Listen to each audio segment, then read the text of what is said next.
Welcome to A Slob Comes Clean, the podcast. I'm Dana White.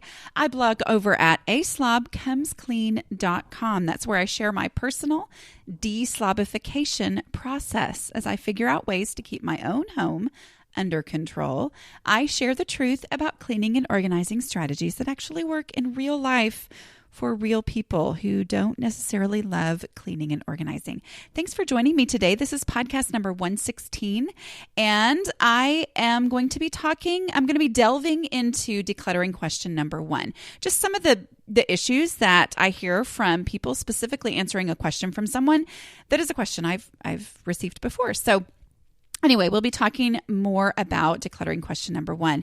I am also the author of the new book, How to Manage Your Home Without Losing Your Mind, Dealing with Your House's Dirty Little Secrets. And I will read you a review of that was left on Amazon at the end of the podcast. If you just are completely overwhelmed and need to figure out how to get your home from total disaster status into a state that you can manage without losing your mind, that book is the guide for you to do that. It's available as an audiobook, also as digital downloaded as a Kindle version or Nook version or iBooks or wherever books are sold. It is also available as a paperback. You can order it or purchase it in a bookstore.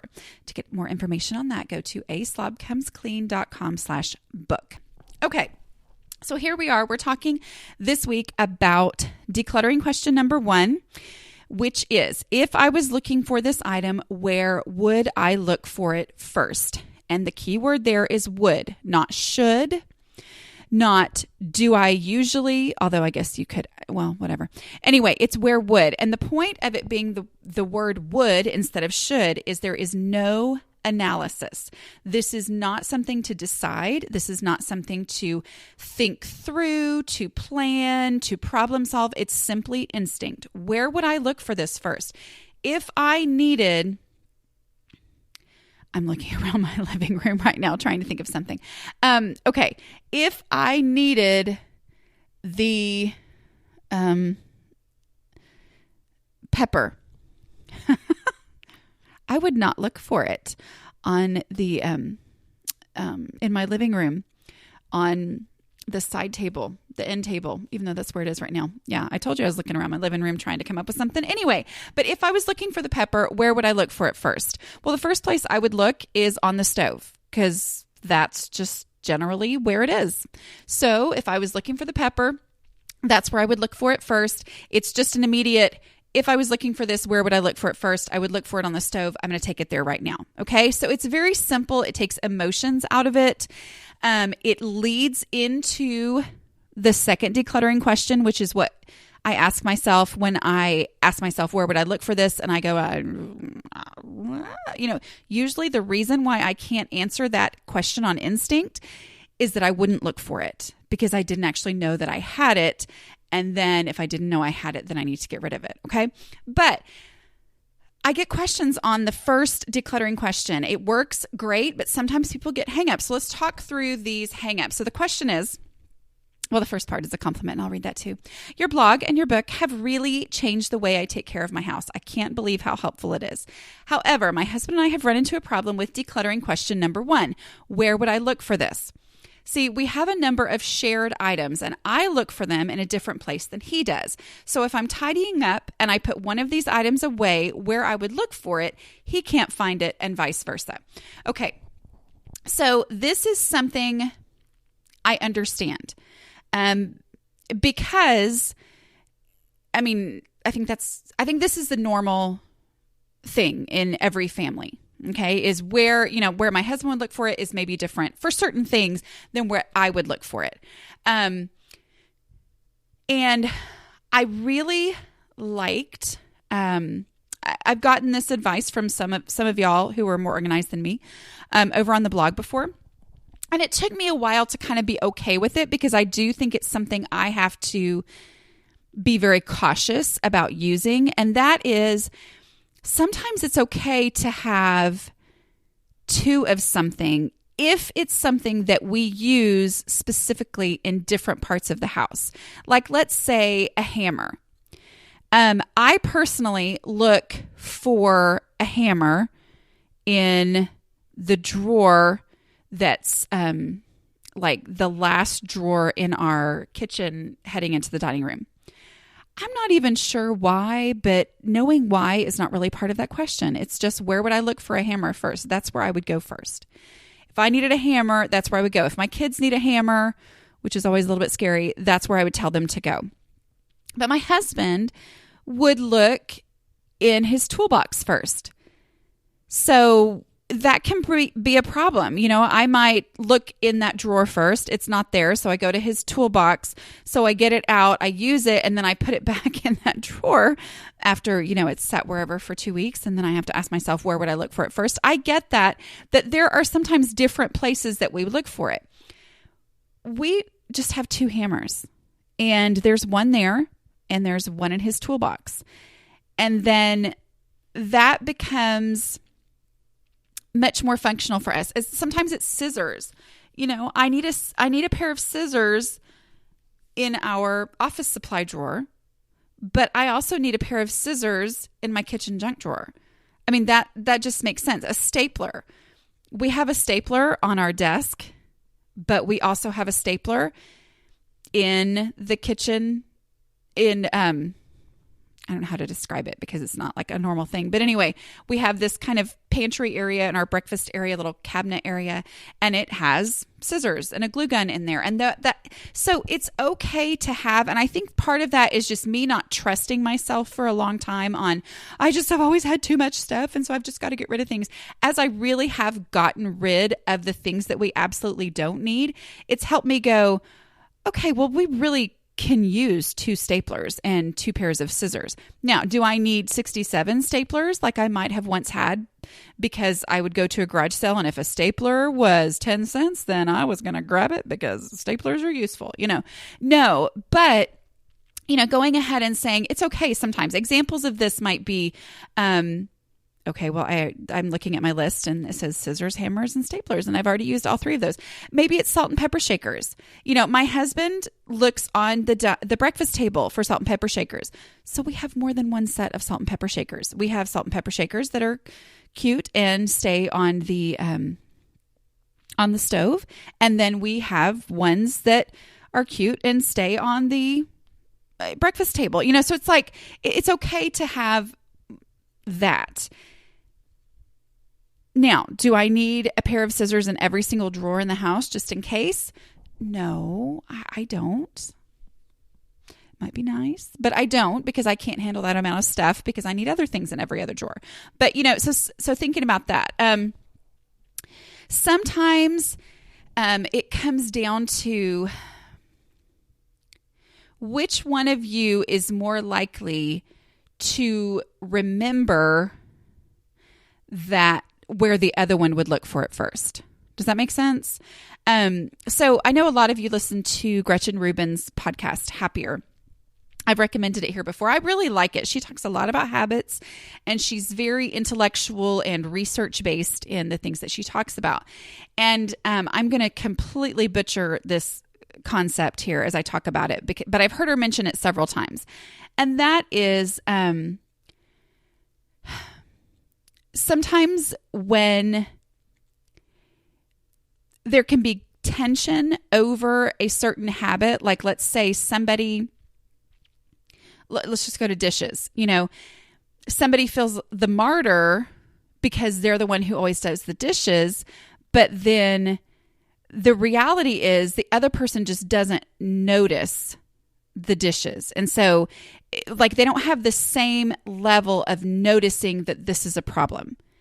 And how, as far as a relationship goes, it's often very important to go, it's not personal. It's kind of like this, one person notices the dishes and they think if I didn't do the dishes, it would be a personal, I would be choosing not to do them. For me to not do the dishes. Now we all know we're not talking about me in this scenario, but for me to not do the dishes would be a personal choice of me saying, I'm not doing the dishes today because so-and-so doesn't deserve for me to do the dishes. I mean, like that would be the only reason this person wouldn't do the dishes.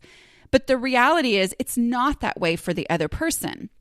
The other person it's not personal when they're not doing it, they just don't notice the dishes. I mean, that's me. I'm the person who, like I always say, I have slob vision. I don't see incremental mess. I've had to put strategies and routines and habits in place to help combat that slob vision so that I will see and notice and deal with that incremental mess before it gets huge. That's what the book, How to Manage Your Home Without Losing Your Mind, is basically all about, is how I've put these things in place to help me not have that issue. Okay. But the truth, thinking about it along those lines, is it, and I don't want to imply this because I did not get, or I don't want to infer this, I guess, because I did not get this from this question. So the one of you who wrote me this question, don't think that I'm saying this, but I am saying that it can be an issue because I have experienced it too. Sometimes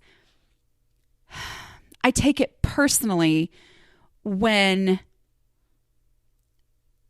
someone else in my family doesn't mean it personally. Okay. So is the real issue that you would both look in different places?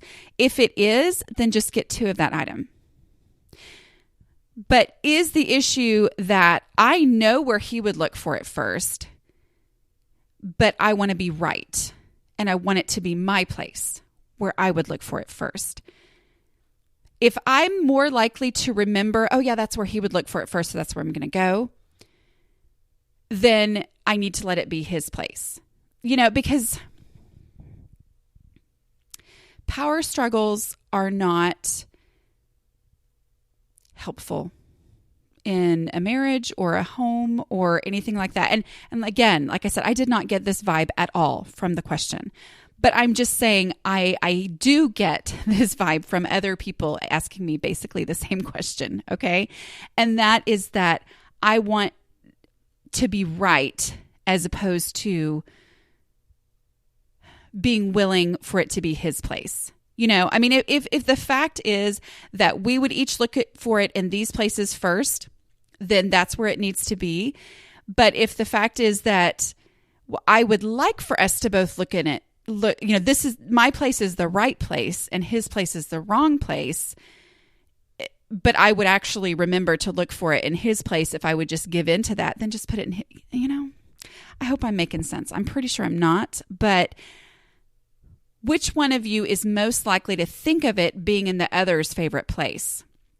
Then put it in there and realize that, don't take it personally if it's not personal. I know for my husband and I, one of the most romantic things ever, and I've told this story, was, we do our journal thing that we do on our anniversary, and we talk about things that we've learned about each other over the years. And the year that he said, I've realized that when you leave a mess, that it's not personal. For me, it was like, I felt understood. Not that, I mean, he's like the least jerky guy in the whole entire world. He's seriously the greatest. And I'm so, so thankful with all the issues that I have that he's my husband. But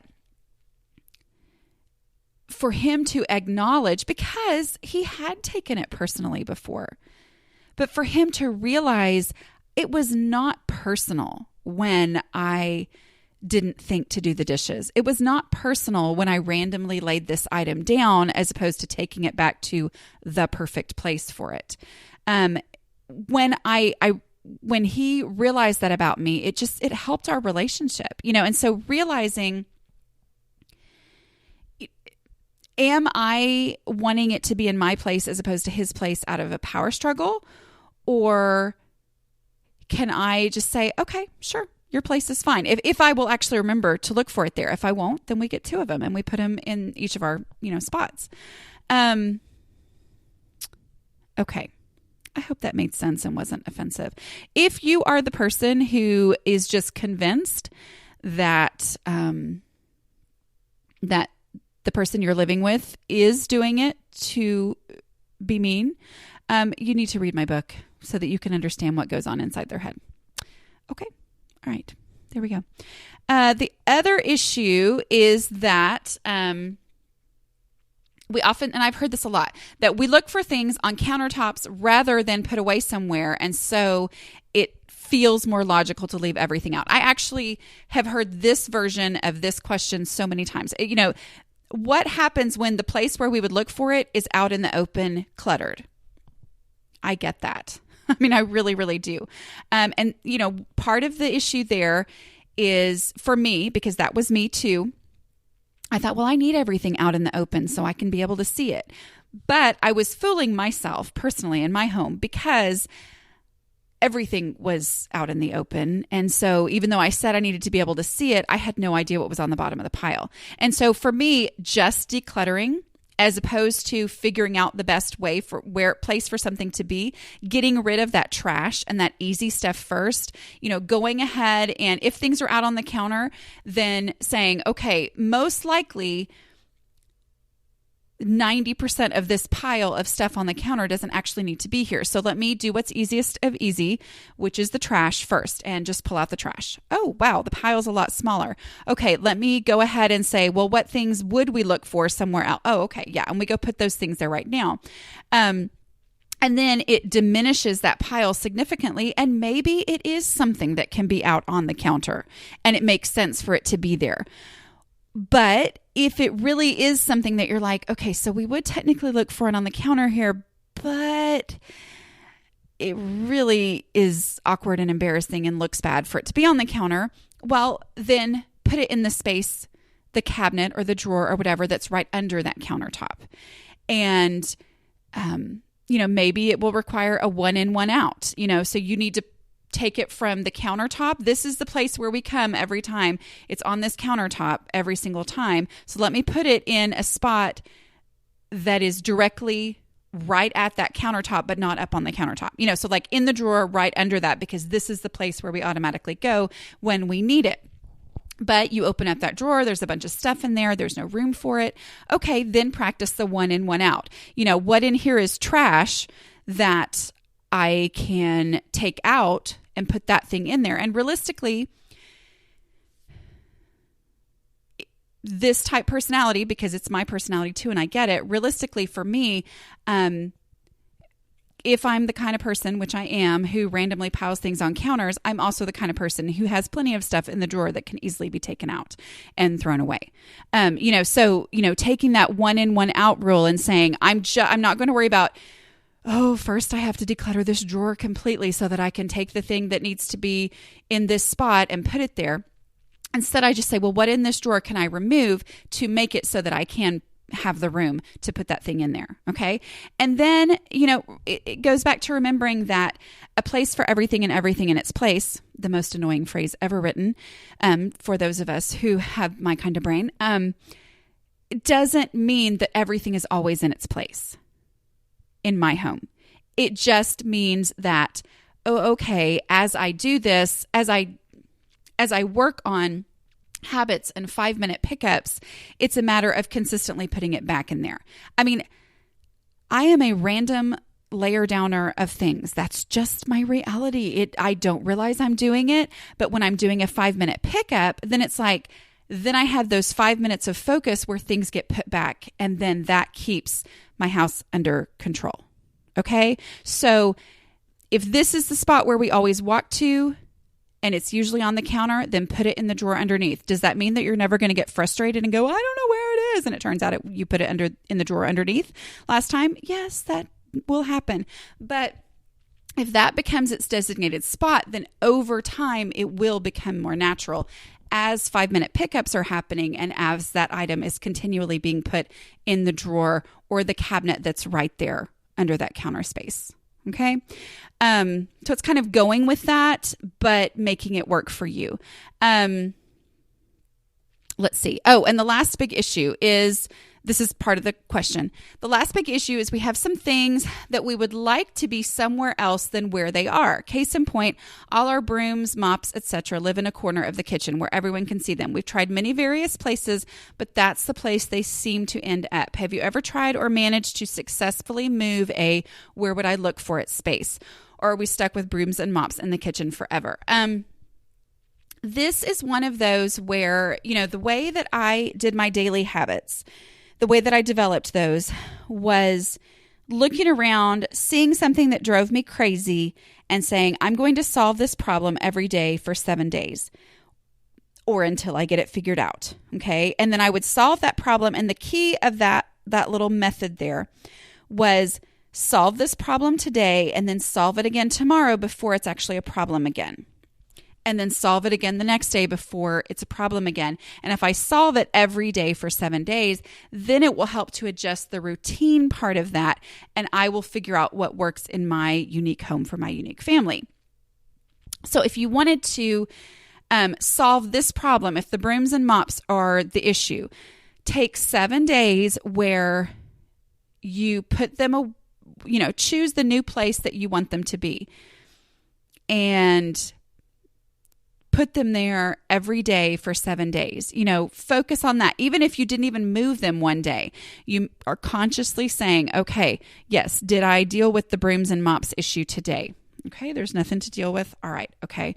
But making that a conscious thing, maybe making it a part of your 5-minute pickup where you go and you put them back from where they automatically end up. That's an eyesore to you and you don't like it. It makes you unhappy, and going and putting them in the other place that you have designated for it. Okay. Making that part of the 5-minute pickup, or making it part of, this is my habit. This is my thing I'm focusing on for this week. I'm going to solve this problem every day, making sure that they are not in this place that drives me crazy for them to be. Okay. So treating it that way as opposed to just deciding a place, because me deciding a place, I usually forget later what I decided, and it just doesn't register and remain and stay like I thought for sure it would when I solved that problem. But instead, treating it as more of a routine of the getting it back into this place that we want it to be, treating it as a routine. And sometimes in doing that, I will say, okay, it's really not realistic for me to take it all the way from here to all the way over here every single day. That's never going to happen. But as I'm doing that, because I'm going through that action and I'm going ahead and acting and not just thinking about it, it's like then other solutions will reveal themselves to me. And maybe it's, it's not realistic for me to take it all the way from the kitchen into the garage or wherever every single day. But because I was trying to do that for 3 days, I happened to notice, wow, what if I just set them right here in this spot that doesn't drive me crazy? And so those things will reveal themselves to you. I hope that helps. I hope that's what your answers part of the question that you were asking. Basically, it comes down to, yes, the 2 decluttering questions are super simple, but there's always going to be variations. I mean, there's always going to be things that are unique to you and your personality. It boils down to this. If you are the one listening to my podcast and you're the one listening to the audiobook or reading the book or reading the blog every day or participating in our Patreon group or whatever, if you are the one who is hyper-focused on this, the reality is the other person in the situation is probably not hyper-focused on this. That's one of the things I had to realize with my family was, just because I decided one New Year's Day or whatever, that I am going to get organized, it does not mean that they're all feeling that same urge and consistency of focus that I'm experiencing. Okay. And so sometimes it helped for me to say, okay, this is where he would put it. So let's go ahead and put it there, because then, or this is where he would look for it. So let's go ahead and put it there because he is 1,000 times more likely to actually put it back in this spot. And I am more intense on focusing on this as a problem. So I'm actually going to think about the fact that this is where he would look for it first, where he's not as concerned about it. And so he's not going to stop and think about things from a different perspective. So just whatever ends up working as opposed to, causing a struggle that could actually be pretty easily solved. Yeah, I hope that makes sense. And I was going to read that book review. Okay, this is one I like. This book is excellent. Thank you, Melissa. It is honest, and the author puts into words the thoughts that really messy people are thinking that justify their messy homes. This book has me saying, I can do this. Already, I have cleaned and decluttered the master bedroom, the kitchen, the living room, and the dining room. It has helped me think about daily cleaning and seeing the state of my home in a whole new way. I am not guaranteeing that you're going to clean your master bedroom, kitchen, living room, and dining room when you read the book, but you are going to view the state of your home in a whole new way. So, thank you for leaving that review. Any of you who have read the book or listened to it on audio or, read it on Kindle, whatever version, Nook that you've read it, I greatly appreciate if you read a review because, as you know, people who are truly hopeless are also very skeptical about these kinds of books. And so reviews are everything. Okay. I greatly appreciate those of you who have left reviews. And if you want to look into the book, go to aslobcomesclean.com/book. Thanks for joining me today, and I will talk to you guys next week.